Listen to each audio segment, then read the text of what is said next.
Kusoo dhawaada daawadayaal, kusoo dhawaada barnaamijka bandhiga ciyaaraha oo aan kugu hayo warar dhowr ah. Wararkan idin hayna waxaa ka mid ah Barcelona oo shaacisay qorshe halis ah oo ay Liverpool kaga soo qaadanayaan Luis Diaz, Gabriel oo heshiis cusub oo waqti dheer ah u saxiixay Arsenal, Man United oo dalab kale oo cusub ka gudbinaysa Bryan Mbeumo, iyo Barcelona oo diiday dalab waali ah oo Fermin Lopez ay ka soo gudbisay koox weyn oo Premier League ka dhisan. Qodobadaas iyo qodobo kale oo xiiso badan ayaan idinkugu soo gudbin doonaa barnaamijka intuu socdo. Waxaan idin leeyahay ciid wanaagsan meel kasta dunida ka joogtaan saaxiibayaal, farxad iyo caafimaad ku ciida. Muuqaalka like saar sidoo kalena sii share garee haddii aad nagu cusubtaan nagu soo biir oo ka mid noqo asxaabtan u xiran. Mahadsanid. Aan ku bilaabay Barcelona oo shaacisay qorshe halis ah oo ay Liverpool kaga soo qaadanayaan Luis Diaz. Sida laga soo xigtay warbixin ay soo daabacday Marca, Barcelona kama niyad jabin xiisii ay u haysay Luis Diaz, inkastoo Liverpool ay soo diiday dalabkoodii ugu horeeyay ay ka gudbiyeen. Redis ayaa si cad ugu sheegtay kooxda reer Catalonia in garabka reer Colombia uusan iib ahayn, iyagoo diiday dalabkii hore ee Barca.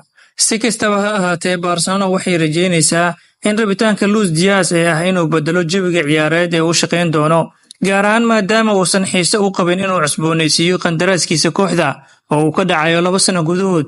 Waxaa kale oo la soo warinayaa in kooxda Sacuudiga ee Al Nassr ay halis weyn ku tahay heshiiska, maadaama ay diyaar u yihiin inay bixiyaan dalab dhaqaale oo ka wanaagsan midka Barca.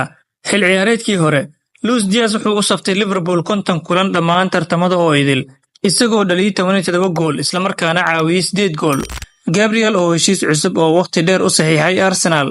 Difaaca reer Brazil Gabriel Magalhaes ayaa si rasmi ah heshiis cusub oo muddo dheer ah ugu saxiixay kooxda Arsenal, sida ay xaqiijisay kooxdiisa. Gabriel oo ku biiray Arsenal sanadii 2020kii, wuxuu kooxda u saftay 210 kulan ilaa hadda, isagoo sidoo kale dhaliyay 20 gool, taasoo ka dhigtay mid khatar ku ah goolka marka ay timaado xaaladaha kubadaha taagan. Kooxdu waxay sheegtay in Gabriel uu hadda si buuxda mustaqbalkiisa ugu hibeeyay kooxda, inkastoo heshiiska cusub uu weli sugayo dhamaystirka habraacyada sharciyeed. Gabriel ayaa ka mid ah tiirarka difaaca ee Arsenal, waxaana taageerayaashu u arkaan mid aan laga maarmi karin. Dhinaca kalena, Man United oo dalab kale oo cusub ka gudbinaysa Bryan Mbeumo. Manchester United ayaa la filayaa inay soo gudbiso dalab dib loo habeeyay oo ku wajahan weeraryahanka Brentford, Bryan Mbeumo, kadib markii laga diiday dalabkoodii hore ee gaarayay ilaa 55 milyan oo pound. Sida ay ku warmayaan warbaahinada ugu afka dhaadheer ee kubadda cagta, dalabkaas wuxuu ka koobnaa 45 milyan lacag toos ah iyo 10 milyan oo ah guunooyin ku xiran waxqabadkiisa. Balse Brentford ayaa dalabkaas ku gacan seertay iyagoo xidigooda ku qiimeeyay ugu yaraan 60 milyan oo pound.